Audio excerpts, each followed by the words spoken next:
माळशिरस या गावातील एक बौद्ध तरुणी नीलम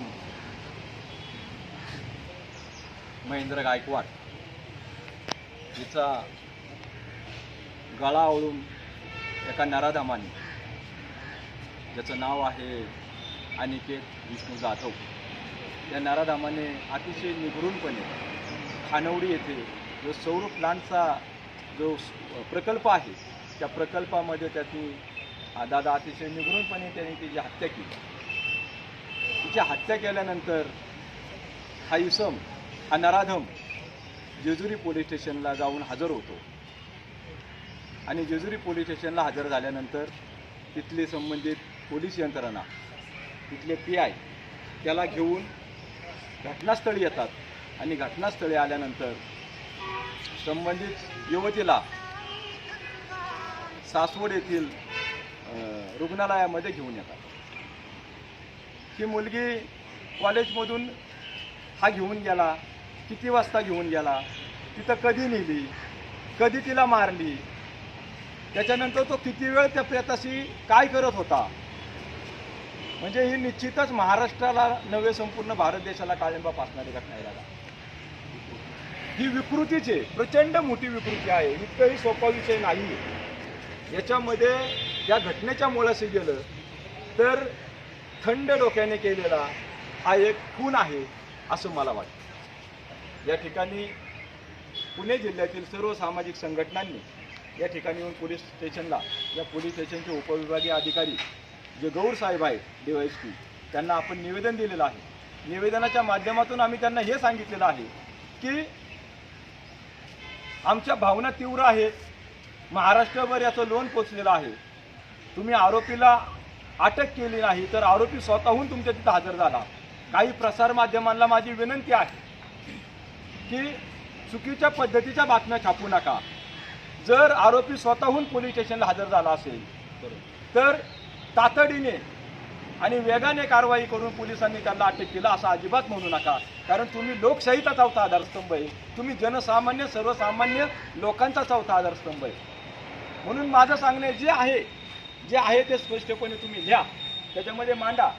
कुठल्या तरी एका दैनिकामध्ये मी वाचलं की पोलिसांनी तातडीने आणि वेगाने कारवाई करून त्या आरोपीला, अरे आरोपीच तिथं जाऊन हजर झाला तर तुम्ही पोलिसांनी अटक करायचा प्रश्न काय येतो?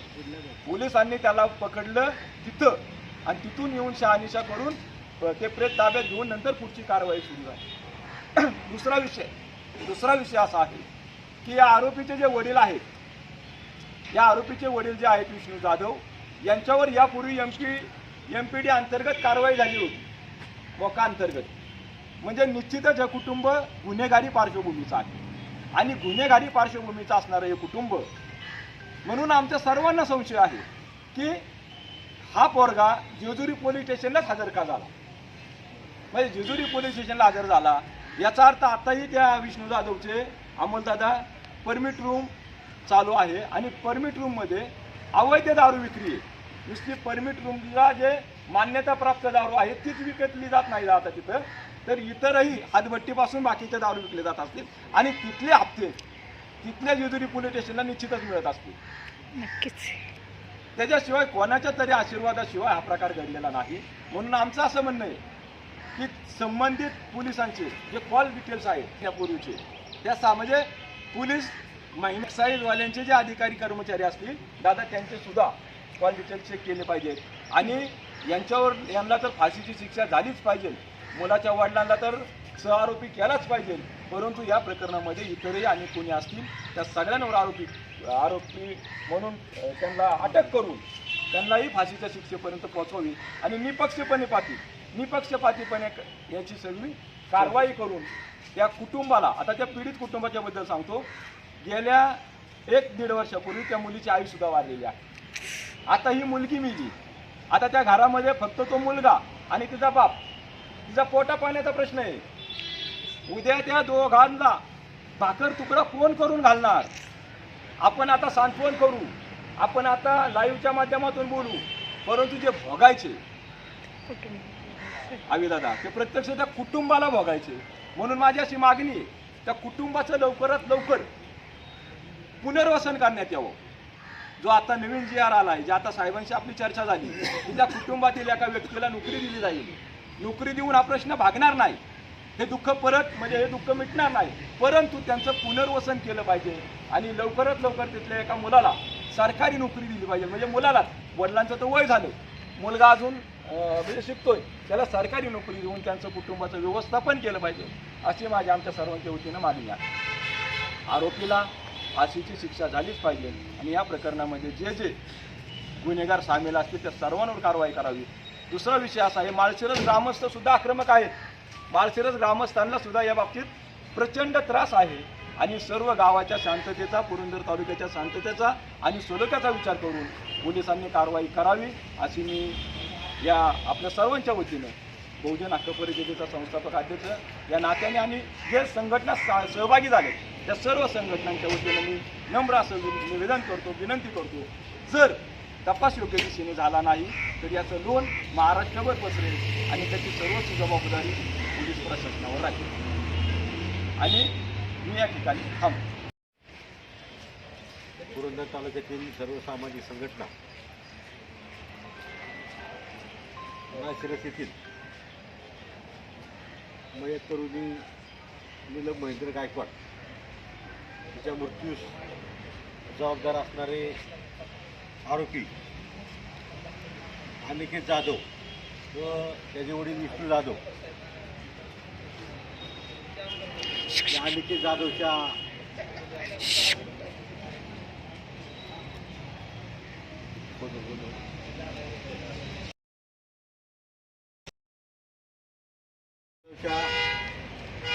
कृत्यामुळे त्याने नीलम गायकवाड नावाची जी 21 वर्षाची भगिनी होती तिचं त्यांनी त्या दिवशी खून केला आणि निर्लज्जपणासारखा कळस तो तिथल्या पोलीस स्टेशनला जाऊन स्वतः हजर झाला. ज्या अर्थी तो एवढं सगळं उद्योग करतो आणि स्वतः पोलीस स्टेशनला हजर राहतो, याचा अर्थ आमचं असं मत आहे की 100%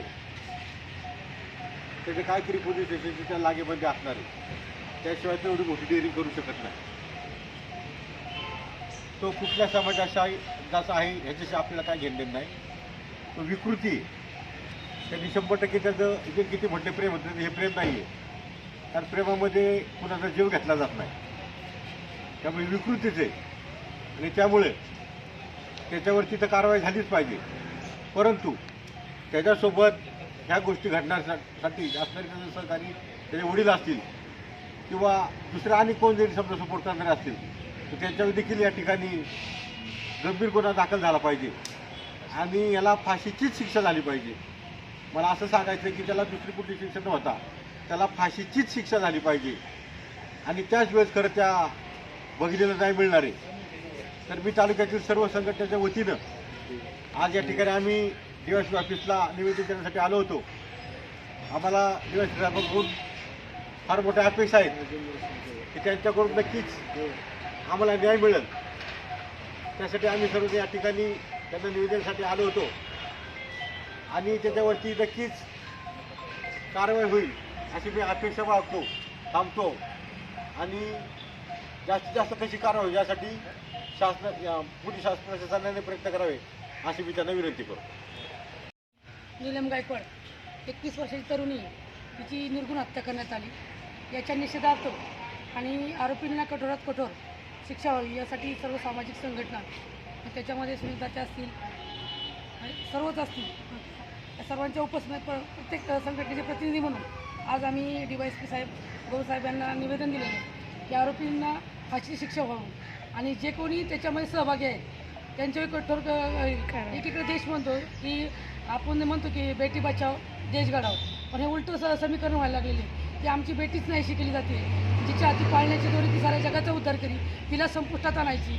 मग प्रेम प्रकरण असेल तर हे प्रकरण आज पुरंदर तालुक्यामध्ये खूप महिलांच्यामध्ये खूप संतापाची लाट आहे आणि जरी प्रेम प्रकरणामध्ये निर्गुण हत्या केली जात नाही त्याचं इतक्यापर्यंत खोल धरलं जाते, परंतु स्वतः आरोपी पोलीस स्टेशनला हजर होऊन सहभागी होतो आणि तो आरोपी काही दिवसापूर्वी जेलमधून सुटून आलेला आहे. याचे अनेक अवैध धंदे आहेत.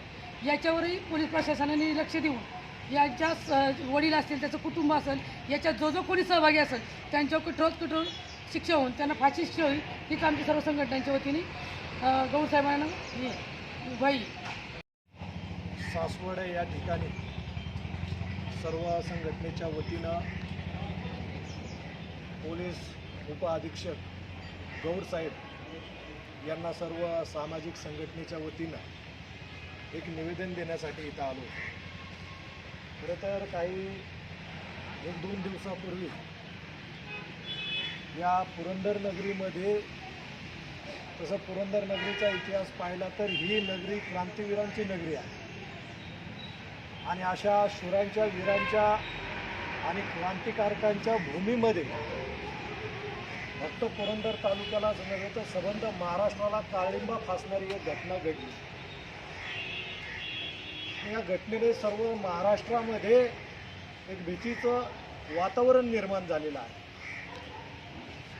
आपण पाहिलं असेल, गायकवाड परिवारातील नीलम नावाच्या मुलीवर, 21 वर्षीय मुलीवर तिला प्रेमाचा फासा टाकून, तिला फसवून, तिच्यावर वारंवार अत्याचार करून 2-3 दिवसापूर्वी तिची निर्घृण हत्या करण्यात आली. तो आरोपी म्हणजे अनिकेत विष्णू जाधव. आपण जर त्याची पार्श्वभूमी पाहिली तर हा अनिकेत जाधव हा पेशावर गुन्हेगार आहे. आपण येवत पोलीस स्टेशन असेल किंवा संबंधित इथल्या परिसरातल्या पोलीस स्टेशनवर त्याचं रेकॉर्ड पाहिलं तर तो रेकॉर्डवरचा गुन्हेगारावर दाखल आहे. आणि इतके मोठे गंभीर गुन्हे दाखल असताना सुद्धा हा व्यक्ती खून करतोय आणि खून केल्यानंतर स्वतःहून पोलीस स्टेशनला हजर होतोय. आणि मला वाटतं जेजुरीचे पोलीस मात्र सांगतात की आम्ही त्याला अटक केली. आता हे शिक्षा झालीच पाहिजे. आणि जर फाशीची शिक्षा झाली नाही आणि तो जर बेलवर बाहेर जर आला तर समाजाच्या भावना इतक्या दुखावलेल्या आहेत की समाज आता कायदा हातात घेतो की काय अशी परिस्थिती निर्माण झाली. आणि जर काय घटना घडल्या तर ह्याला फक्त आणि फक्त पोलीस जबाबदार राहतील. म्हणून आमची पोलिसांना प्रेमपूर्वक एक आव्हान आहे, सूचना आहे की आपण या आणि त्याला फाशीची शिक्षा कशी होईल यासाठी प्रयत्न केले पाहिजे. सह आरोपी म्हणून त्याचे वडील आहेत का ते 100% आहे, 200% आहेत. त्याला बगल देण्याचा प्रयत्न कुणीच केला नाही पाहिजे. पोलिसांनी कसल्या की त्याच्या वडिलांचे सुद्धा कॉल डिटेल चेक करा. तो जेजुरी पोलीस प्रशासनाने प्रयत्न करणं गरजेचं आहे असं मी सांगतो. मी परिवर्तन क्रांती सेनेचा संस्थापक अध्यक्ष या नात्यानं या गोष्टीच्या मुळापर्यंत जाणार आहे. या ठिकाणी मी सोडणार नाही कुणाला. आरोपी कितीही मोठा आणि किती मदवस्त असेल, मला कळालं की विष्णू जाधवचे फार लागेबंदे लाईव्हच्या माध्यमातून सांगतोय. आरामखोर विष्णू, तुझ्या जर पोराला इतकी हौस आहे खून खराबे करण्याची तर तुमच्यात जर दम असेल तर येऊन मनगटाला मनगट लावा. हरामखोरांना तुम्हाला तुमची अवकात दाखवून देऊ. आम्ही संविधानाच्या पद्धतीने चालतो, बाबासाहेबांच्या तत्वावर चालतो. म्हणून आम्ही काही शंडाची अवलाद नाही, लक्षात ठेवायचं. आणि मी पोलीस प्रशासनाला त्यांना फाशीचीच शिक्षा झाली पाहिजे यासाठी प्रयत्न करा. नाही तर येणाऱ्या काळात परिवर्तन क्रांती सेनेच्या माध्यमातून आणि तमाम सर्व सामाजिक संघटनेच्या माध्यमातून तीव्र असं आंदोलन करण्यात येईल. एवढंच या ठिकाणी सांगतो आणि थांबतो.